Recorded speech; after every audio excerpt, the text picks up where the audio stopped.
Let me ask you something. Are you getting everything out of your rent-to-own business? If you're not an APRO member, then the answer is probably no. Look, advocacy is APRO's bread and butter. This is why they were created and what they do best. But here's the thing. APRO membership is about way more than advocacy. APRO connects you to the movers and the shakers of the industry, people who've been there, done that, and they can help you do it even better. APRO's monthly webinars give you expert insights and actionable takeaways. It's like having a masterclass for your business every single month. Got questions about complex regulations or sticky situations? No problem. APRO's legal hotline gives you direct access to experts who have got the answers. That's a peace of mind that you can't put a price on. And let's not forget the resources, news, updates, and tools that keep you ahead of the curve. Scholarships for your team? Check. Disaster relief when you need it most? Double check. APRO is your ultimate support system in the rent-to-own world. So stop settling for less. With APRO, members get more. More support, more connections, and more success. Head over to rtohq.org and join the APRO family today. Because in this business, more isn't just better. It's essential. See you at the top with APRO. Hello and welcome, everyone. Here at the RTO Show, we're proud to have APRO as our premier podcast sponsor.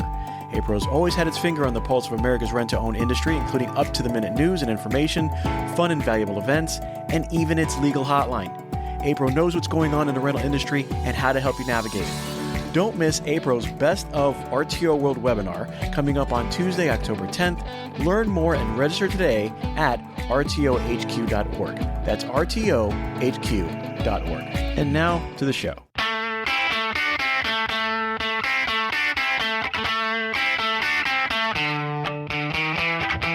Hello, everybody. It's Pete at the RTO Show, and I'm here with the one and only Joseph Kopser, who was one of the keynote speakers at the RTO World 2023. Joseph, how you doing today? How's everything going? Pete, it's good to talk to you. I am back in Texas after a little bit of travel since the APRO conference, and it is still hot in Texas, over 100 degrees again today.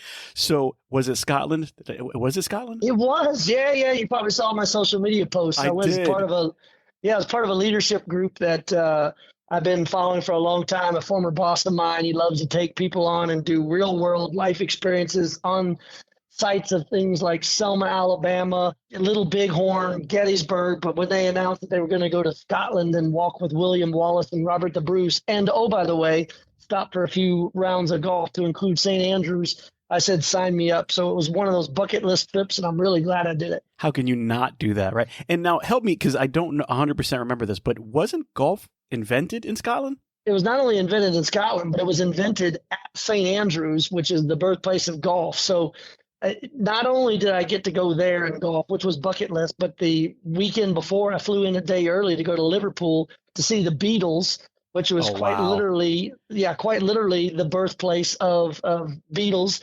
And then I stayed a day extra and went to Edinburgh, Scotland, which is where Adam Smith, who, if you follow business or capitalism in the history and the science of it, he was the first person to ever really talk about business beyond the days of like feudal lordships and, castles and knights, and how people can actually create and own and run their businesses. So I got to see the birthplace of the Beatles, the birthplace of golf, and the birthplace of business as we know it today, all in 1 week. And it was incredible. Talk about multitasking. So one of the reasons that I have Joseph on the show is because he has a book out called Catalyst.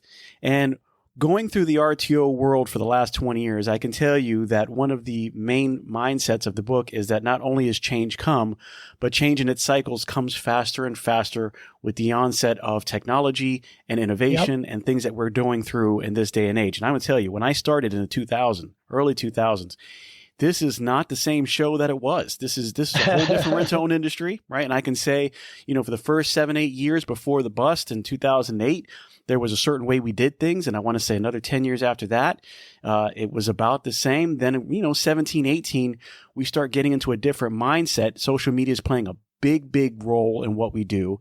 And then all of a sudden we have the change. And when I call it the change, guys, you call it COVID, I'll call it the change, and change how we did everything in rent to own. Not only how do we approach, our customer base, but how we did business with our customer base.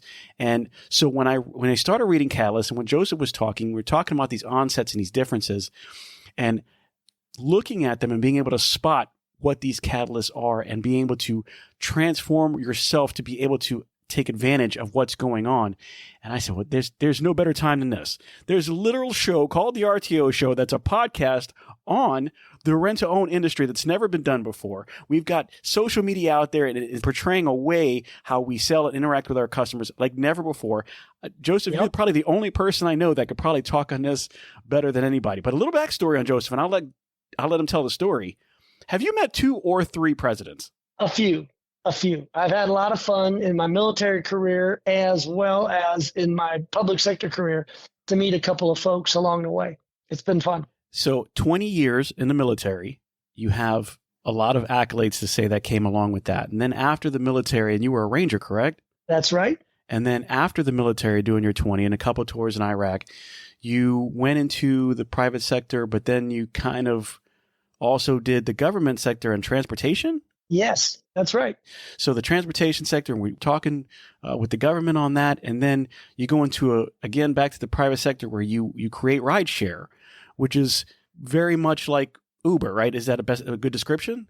Yeah, it's a good way. What we did was we were just trying to solve our own problem of trying to get to and from work every day, and so the vision what we had was, how do you combine all the options in one place? So think of it like Google Maps meets Waze meets Uber and Lyft and mash them all together. And oh, by the way, sprinkle in some taxis and car share and bike share.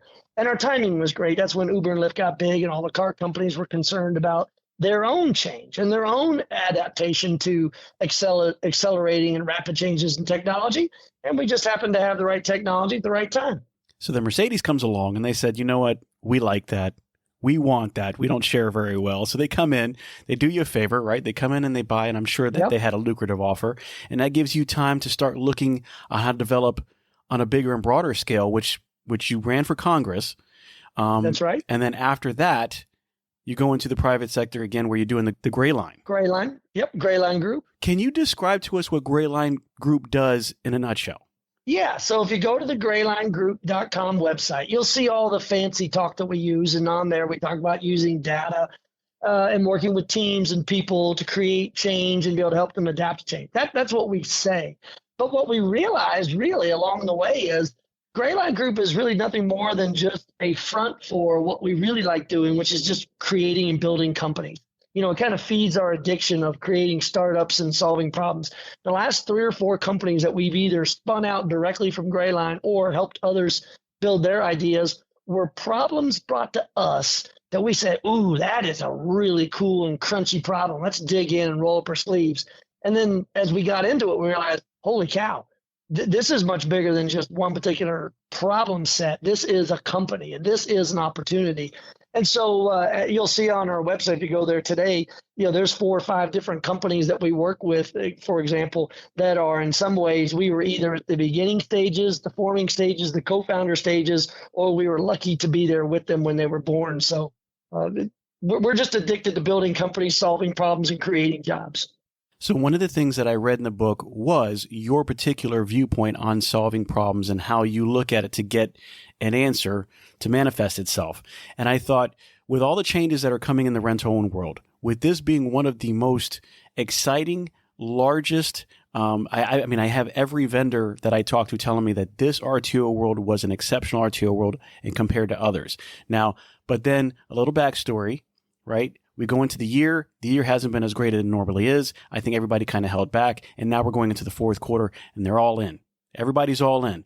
And when you had that topic, when you're talking about the change and how to recognize it and how to go forward with, I said, man, who better than to really kind of give some guidance as to if I'm trying to work the RTO industry to follow where it should be within the next 2-3 years to make sure that we're not going left when everybody's going right. That would be you. And I believe that totally. How would I go about, how would the industry go about taking a look at what has happened in the last 20 years and applying that to some type of map for the next 12 months, 18 months? How would I figure where we're going? Well, first of all, I love the way you set the question up because it's the right question to ask. And that's where a lot of companies, a lot of organizations that I go in to help with and speak with them at their events or meet with their companies and their leadership, as I first asked the question you just gave, which is, hey, folks, what happened in the past that you think is going to be the same or different as you're trying to create your strategy? And the very first number one thing I do to ask every group that I'm with to say is, look at the assumptions that you are making about and upon which you're building your plan. So let's just take, your industry as a perfect example. Okay, we assume that the same amount of people or that their buying or spending habits will be the same because what? What makes you think that? I mean, we just went through the big event, COVID. It just completely disrupted the way a lot of people think about a lot of different things. And so you say, is that going to be true going forward? And just kind of think of it like a math problem from high school where you've got all the different variables that are in it. You got, for instance, the target audience. That might be one. But inside the target audience, you just assume that the audience is going to be the same what that you're doing, the same age group or the same income level. But what happens if either A, they decide not to come back or not to come back in the same levels, or B, if you've got a whole nother audience that's out there growing that you're not paying attention to?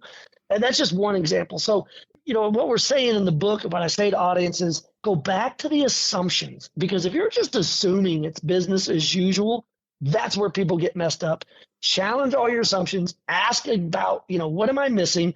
And I thought that the speaker before me up on stage earlier that morning at the 9:00 session said it well when he said, well, what are we doing with college dorms? What are we doing with community colleges? What are we doing with military leadership? He didn't say military barracks, but that's immediately what came to my mind. I'm like, oh my goodness, the military barracks crowds, they have changeover and turnover all the time. They'd be fabulous RTO customers. And so that's what I would tell people is start with your assumptions and make sure you're not taking for granted a change that's occurring underneath your feet.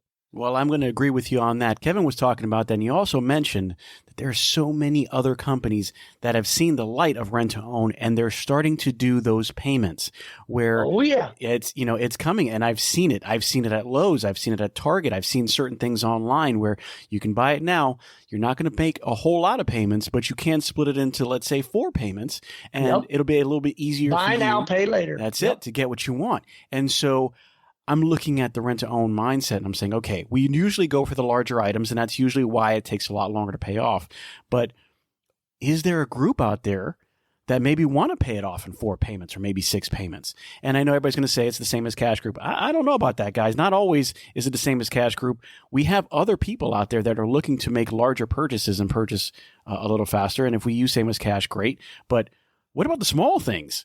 That's what I'm thinking. Yep. Usually when we talk same as Cash, we're talking about living room sets, we're talking about bedroom sets, we're talking about entire pieces because those add up. But they're not doing that online. They're not delivering bedroom sets online. What they're doing is they're taking shoes, they're taking clothes, they're taking backpacks, they're taking things that they wouldn't normally pay maybe $50 to $150 for and dividing that up into payments. And are we missing the boat on that? And like you said, the college dorms, the barracks, I mean, is this the time for the catalyst? This is the time for the paradigm shift in rent to own. And, I'm wondering if I'm starting to look at that now and I would like to be able to eyeball it and say, yes, and this is the direction that we better keep an eye on because otherwise we're going to miss the boat in 12 months. It'll be too late. Let's take a quick break. Hey everyone, it's Pete Shau here from the RTO Show Podcast, and I want to tell you about a company that's making a real difference in the rent-to-own space. Wow Brands. I've seen firsthand how they approach marketing. And let me tell you, it's not just about ads. Wow Brands builds complete digital ecosystems designed specifically for the rent-to-own industry.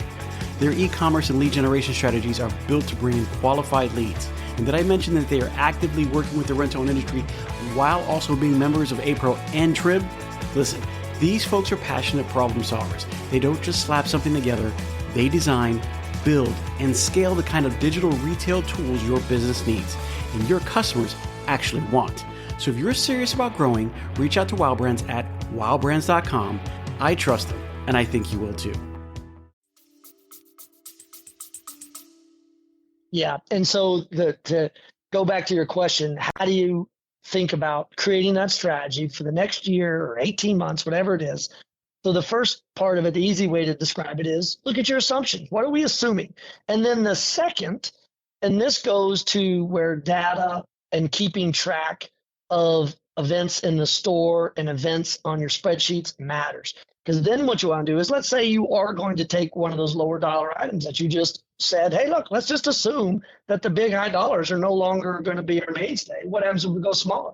So then try it. Just try it. Take the risk and study by looking at the numbers. Put something out, let it go for months so you can accumulate enough data and let the data speak to you and not just give it up because you have a hunch that says, this isn't going to work. Because usually when people make a hunch, it's from their perspective, and their perspective is based on their age, their stage in life, their buying habits, which might be missing the mark on a whole new demographic that might be coming in and grabbing those high dollar basketball shoes like you're talking about, and it could be a whole new audience. Now, when we're talking about these changes that are coming up that are more frequent because of technology and the way that customers use that technology, and then we apply it to the past, how fast, in your opinion, do you think that these changes are going to start coming? And in a realistic tone, can at some point companies like the rent-to-own industry keep up with the amount of changes that are happening? Well, so the first question is how certain or how much do you have to be wedded to the idea or the definition or the stereotype of who you think you are as a business?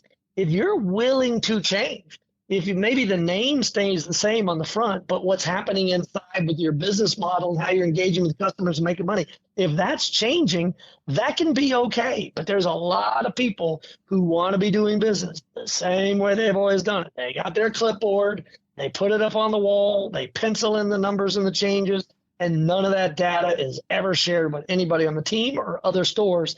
That's where people get into trouble.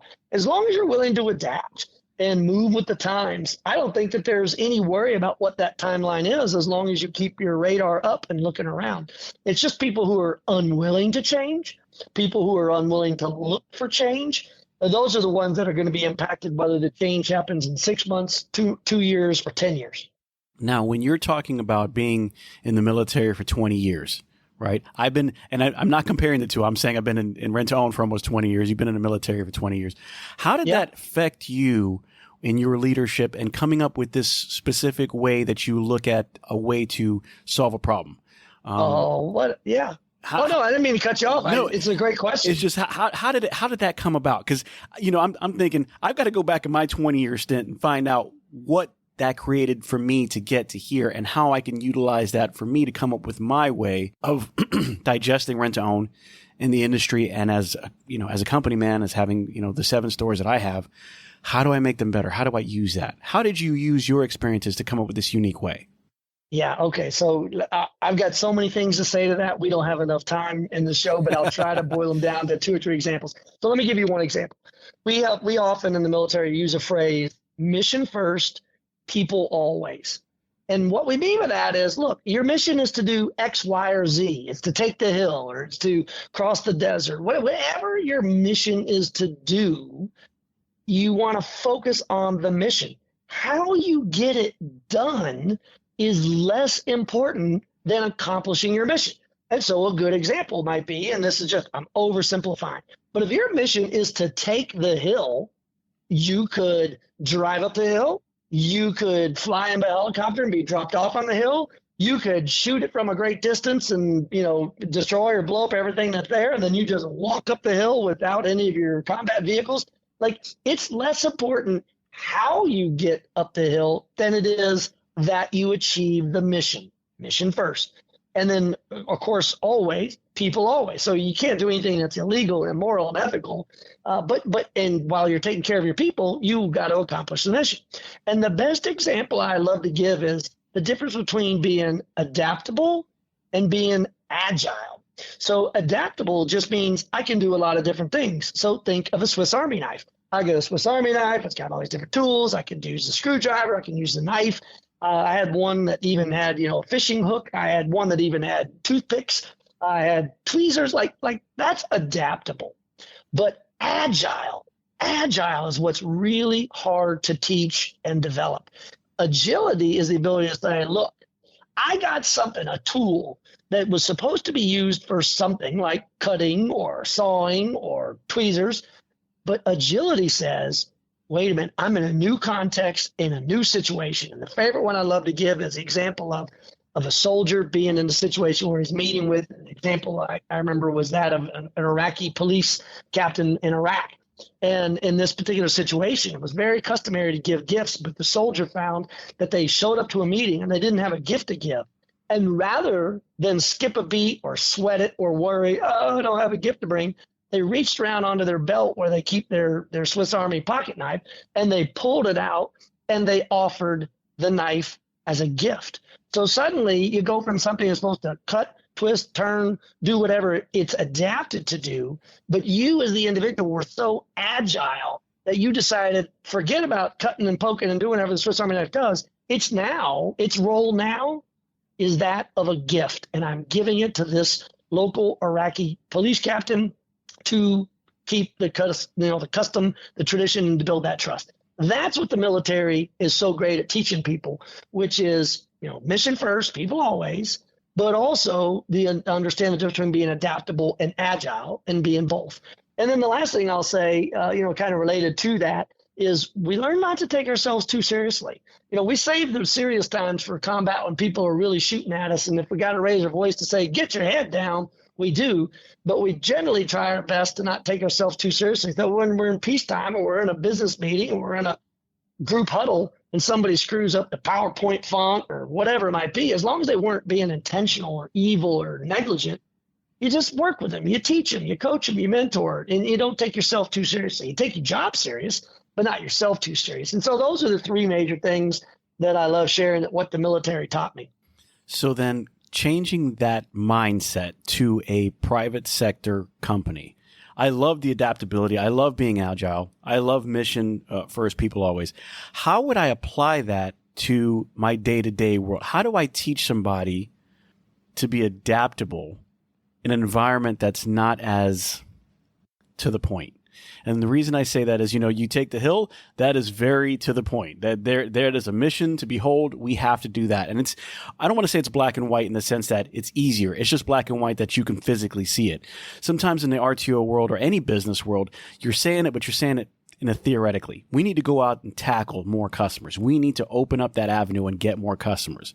And being adaptable and agile in both cases can work. But how do you teach that? One of the problems I'm coming across is the critical thinking. I think that we are moving away from critical thinking because we have easier handheld devices, or we have things that give us answers a lot quicker than what we used to, right? We used to have to go to class and we have to do it at long form. And the math teacher said, it's not important that you got the answer right. It's important how you got there. And now we have phones and computers and things that kind of give us those quick answers. And I think we're forgetting the critical thinking. And now we have problems that we can't solve because we're just not trained to. How would I get my guys to train to think agile and to think adaptability? Well, I'll start with the adaptable part first, because that's the easiest for all your listeners to, relate to. And so the first example I would give, and many of you all talked about it at conferences, when I was at the keynote at the Buddies Conference in Orlando, one of the things we talked about was making sure that all the team members in a store are adaptable, and can fill any of the roles. So it might be one day that account is going to drive a truck. They're going to help lift heavy furniture and bring it in.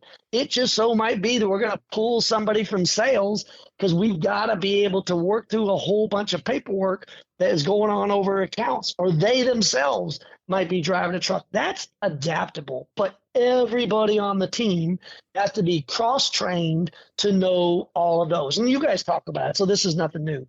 In terms of agile, and again, I'm going to just exaggerate for proof of point.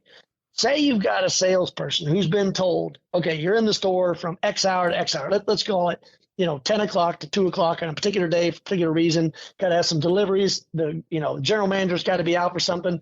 And then the salesperson happens to be the only person left in the store on that particular day. And again, this is exaggerating to prove my point. But across the street in the parking lot, unbeknownst to anybody, there's a pop-up venue, a pop-up sales, a pop-up food truck experiment. There's a pop-up something that wasn't planned that came up, and now suddenly you have hundreds of people all in the parking lot across the street, all there for whether it be a high school fundraising booster club. They're all meeting there for, congregating for, they all go in cars down to a certain event. Whatever the reason, you can use your imagination.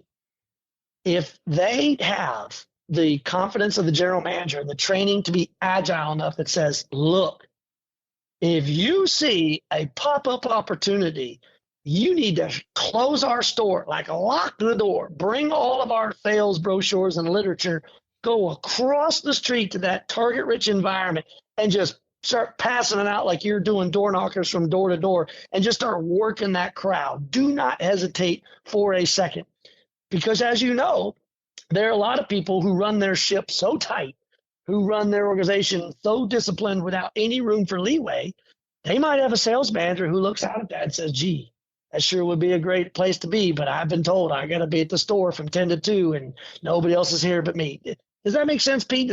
I know it's an overly simplified example. When you say oversimplified, it really isn't, because I can see a situation like this happening. And of course, we love to say that that's exactly what would happen. But the question is, when you're not in your store and that scenario itself does pop up, have we cross-trained? Have we empowered? Yeah. Have we given them the vision that they need to think outside not just one box, but maybe the 4 walls you're in? And we can call that the box and say, the goal to climb the hill, to take the hill, is to get those customers. And we need to think of a way that's not going to control them to a point where they feel like, I have this great idea, but I'm just not going to implement it. And allow them to have that forethought to go, yes, this is not conventional, but if I come back with 5 different people, was it worth the offset of the norm? And I think the answer is yes. Yeah. Can you imagine a store that's open on a Saturday? It just so happens to be the Saturday that their local town decides to do their 4th of July or their Veterans Day parade or whatever. And you now have hundreds of people lined up. And so they're using your front parking lot to not only park their cars, but sit along the curbside. You want every single teammate out on the street with their flyers, going up and down the crowd, passing it out, not standing inside the store, looking out the window, waiting for that bell to ding when the last door opens, saying, man, business is slow because that parade's out there, no traffic can get through. You definitely want to tackle all scenarios with the best ideas possible and can't be afraid to fail. And I think that sometimes we're so afraid to fail, or we're so afraid to go out the norm, that what we do is we limit ourselves, and in limiting ourselves, we're causing that glass ceiling, and it's going to cause some issue. And I really see rent-to-own kind of pivoting in the next couple of years. And I don't know the direction it's going in, but I feel like it's coming. I feel like online is taking a foothold. I feel like our walk-in traffic is declining, and not because we're not doing our job, just because the way that people shop now, the way that people get their goods, the way that people are looking to continually purchase and products and services has fundamentally shifted. And so, I think that online is a great idea. I don't think it's the only idea. And I feel like at some point we're going to have to look at it in retrospect and go, where were the little nuances that we kind of missed that would now make up the difference? And I feel like that's what I'm trying to look for, trying to find the ideas that maybe we left behind in a little bit because we did follow the mainstream. We're doing social media. We're online. So when I say online, meaning you can go to our website, you can purchase something, or you can say that you like this and start a chat. But what's in between? And I want everybody to be able to look at the what's in between and go, there's something to that. How do we discover that? There's something to that. So let me give an unsolicited answer to a question that you're kind of hinting at, but you didn't say, that I heard all over the conference when I was there, which was, as more online occurs, what does that mean for our brick and mortar stores? Yes. And whether you're an individual store owner, you own multi-stores, whether or not you're multi-industry or you're part of a franchise, it doesn't really matter long term if your mindset is, I'm here to solve problems, create a business, make a profit, and create jobs. Like if that's your first goal going in, then you're going to be just fine in this transition. So you kind of have to scratch your head and say, well, if it's going more online, then what can I do with this footprint of a store that I own? What can I do with a footprint of what I'm looking at long term? And I'll give you a similar industry so that we can move a little bit away from RTO so that we don't, step on any toes. Let's look at autonomous vehicles. Car makers make vehicles and car dealerships sell vehicles. But what happens when you play the long game and autonomous vehicles make it so that nobody has to actually own a vehicle anymore? If autonomous vehicles are here, I might just decide to stop buying cars, and I'll only call up a car, come to my house when I need it. If I need it for just me, I'll get a small car. If I'm going to take my family, I'm going to take a 4-door. If I'm going to take a group of 10, I'm going to dial up a 10-passenger van. Okay, so that's all great and well, but what happens to car dealerships? They used to make money selling cars, and if fewer people are buying cars, what do I do with this massive real estate footprint that I have? Well, my answer is very simple. Raise your hand, car dealership, and say, I'm going to be more in the service industry of cars than I am trying to sell cars. And you can imagine a scenario where I shut down my showroom, or maybe I make my showroom just 1/10 the size it used to be, and I use all that available 9/10, 90% increase in space to create more bays to service more cars. Because here's the good news. Autonomous vehicles are going to drive more than current cars, almost 24 hours a day, and therefore their wear and tear is going to be more, and they're going to be in the shop being repaired more. So don't think about selling cars, think about servicing cars, and that's my piece of free chicken for the RTO industry to think about what it might mean towards the industry or individual owners of brick and mortar going forward. Well, that does give definite food for thought. If anybody got something out of that, I know that my mind is now reeling into a couple of different directions, whether it be service or how to service.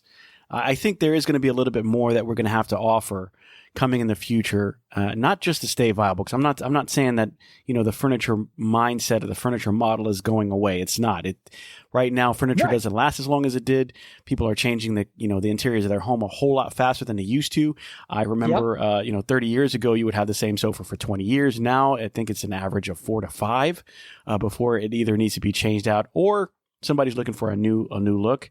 I definitely see the college and the military dorms being a beginning of exactly what you were talking about. It's a service industry, not necessarily a rent-to-own industry. It's a rent-to-rent maybe industry that sometimes we forget about, and tackling that as a service and as a service to the community. But I think that we're going that way, whether we like it or not. I think the steering wheel is just going in that direction after a certain amount of time, the tide, whatever the case is. I think looking forward is something that if we don't start now, I think that catalyst, again, pun intended, is already started. And if we don't start putting our eyes on the future, we might just end up in the past. Well, but here's the good news. You have so many talented and smart people in your industry. They're going to be the ones that survive and create the next evolution of RTO. And it's going to be those that say, nope, this is the way I've been doing it for years. This is the way I'm going to continue to do it. That, they might see other opportunities in life, or those other opportunities might be presented early to them. Now, in your opinion, and this is strictly in your opinion, because you have different types of people in the world, right? So when a new technology comes out, you have those who fully embrace it. They are all over it. And you got those naysayers that are like, listen, I don't care. That donkey is going to be my mode of transportation to the day I die, until you see the four-wheeled car riding by, right? So how quickly does a company latch on, and how does that change the outcome? Have you seen in your past, and maybe in your opinion, the faster that something is adopted, the better it is? Or is there a bell curve? Like, yes, there are people that jump on it, and yes, there are people at the end, but there is kind of like a sweet spot where you don't jump on it right away because you don't want to alienate everybody who's still doing business with you the way they are. You don't want to not do it because, of course, at some point in time, you will eventually be at the end of the line instead of the head of the line. How long does it take for a business to kind of start working their way and transitioning to a new mindset, to a new technology, to a new innovation? Hello and welcome, everyone. Here at the RTO Show, we are pleased and proud to have APRO as our premier podcast sponsor. So if you're listening, then I know you care about rent-to-own, and no organization cares more about this industry than APRO. Since 1980, APRO has been championing America's RTO businesses by providing them with legislative representation, essential education, news and information, market research, and awesome meetings and events. Find out what APRO can do for you today by checking out their website at rtohq.org. That's rtohq.org. Now on to the show. Well, that all just depends on the leadership. It starts at the top. Simply put, if the leadership at the top take an attitude toward developing leadership and strategy in an ever-changing world, in a rapidly changing world, if they have that as their going in assumption that every year is going to be different, then you're going to survive and you're going to do great.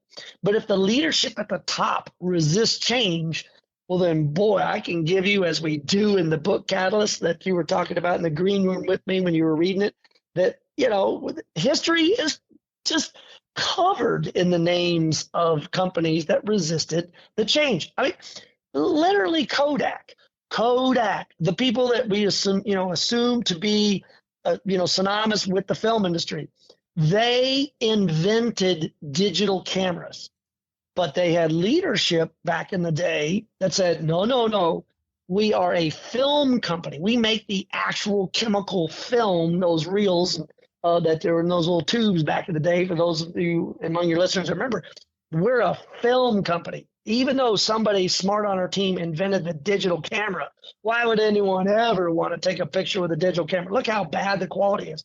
Well, yeah, no kidding. In the 1970s, the quality was bad. But as the technology improved, it got better and better. And I haven't touched a piece of film in probably 20 years. I think when I went to Iraq in 2005 or 6 was the last time I took a film camera with me. I remember that during that time, we had those disposable Kodaks, right? Yeah, like you would buy one off the shelf and you would wind it and take a picture. You took the whole camera and they kind of just did the film. They broke it apart and did the film and all. That's the last one I had. Yep. So that kind of ties to your point, which is how companies adapt and how they choose to adapt will decide whether or not they are going to be in the graveyard along next to Blockbuster, whether they're sitting right next to Nokia, BlackBerry, whether they're going to be sitting there next to Kodak. It just all depends on leadership, and it starts at the top. And frankly, and this is for our listeners again, for companies or stores or industry itself that have leaders that are resistant to change, it's going to be their first line folks that see the change first, who are going to try to tell their first line supervisor, hey, boss, hey, people are using this new thing. It's pretty cool. What do you think? And if the boss is resistant to change, then it won't be long before that person exercises their right to walk out the door and go either A, join that other company doing it more efficiently, more innovatively. But that's why I say in the industry, those in RTO that adapt are going to be just fine. And those that choose not to adapt, well, the market will sort itself out.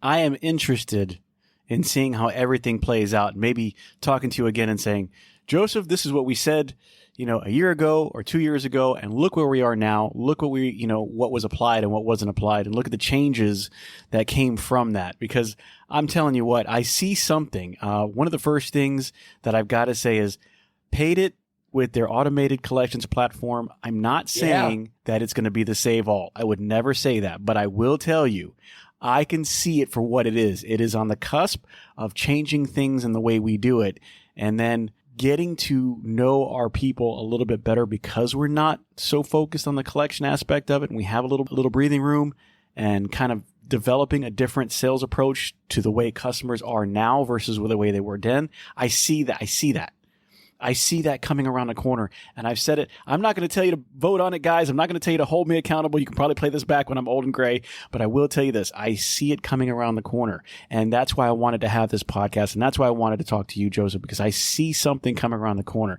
And I can't get out of my head. Now that I've picked up the book Catalyst, which you guys can also do that on Amazon, I'm looking at it. I'm like, yes, I see something coming, and I want to be prepared for it. I want to make sure that the stores that I represent, part of the RTO industry that I represent, are on the forefront. I'm not saying that we're going to dive in head first and we're the very first ones, but I definitely think that we're going to be in the spear tip of what's going on and making it change in the rent-to-own industry for the better. Yeah.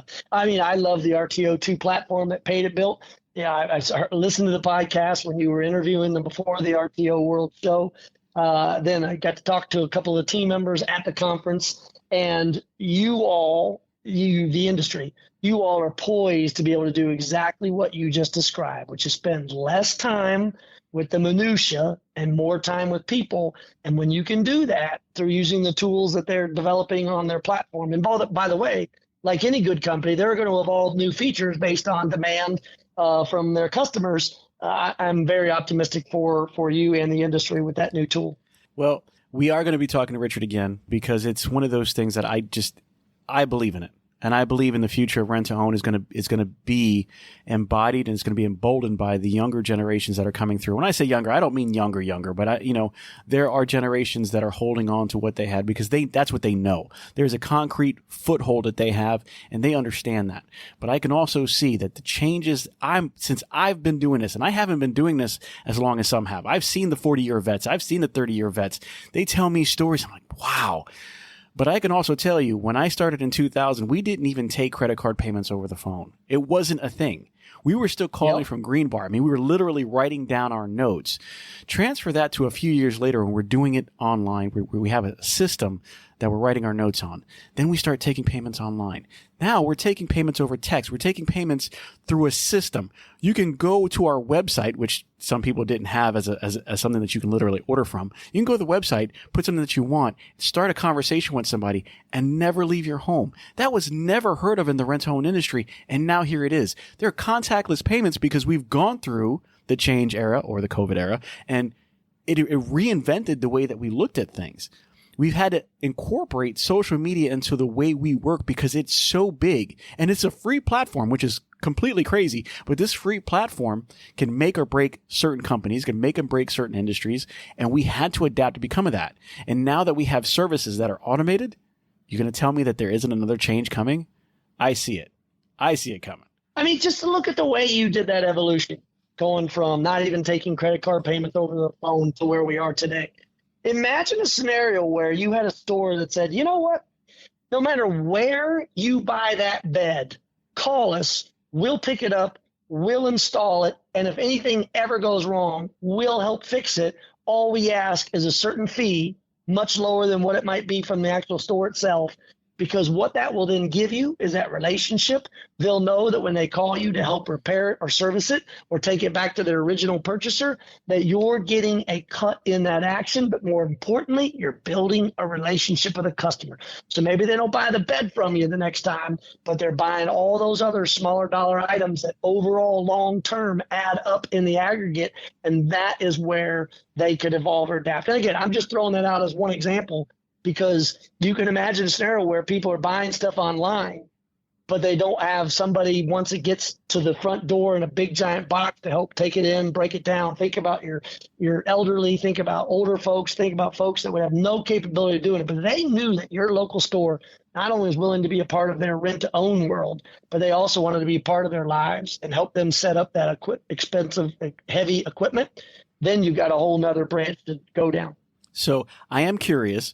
You did mention that you spoke at the Buddies Convention, which is awesome. Now, yes. I'm wondering if there is a common footnote in all of this. And maybe I'm saying this, maybe I'm just saying this because we're looking for the future, right? We're looking for what direction we're going in and how to visualize what direction it's going. And we want to do the right thing based on what we had behind us. Is that the reason why you actually spoke at two different conventions? Because is the industry saying that there's something going on? Is there something you know that I don't know? No, I think it has to do more with the fact that I speak at a lot of different industry. In fact, if any of your listeners go on my LinkedIn website, there's a little line there at the top. You can click a button and see all the different conferences that do damn near 300 over the last 10 years or so. And really what it speaks more to do, the fact is you're led by exceptional leadership. Michael Bennett, who leads Buddies, has also been for a very long time a member of the executive board in various leadership roles at APRO. And I think perhaps it was just the fact that he saw or felt something about the way I was presenting the information that might be helpful to not just help Buddies, because he is a team player in the industry, and said, Joseph, please come to APRO and share much of that same stuff with us. So I think that might be part of it too. Well, I got to say, Michael Bennett is doing an amazing job with the foresight of helping out the paid guys with the automated platform and the RTO platform. Yep. Having you speak at not only the APRO RTO World 2023 in San Antonio, but the Buddies Convention in Orlando. It was Orlando, correct? That's right. Yeah. So Buddies in Orlando. I think he's a forward-looking gentleman as well.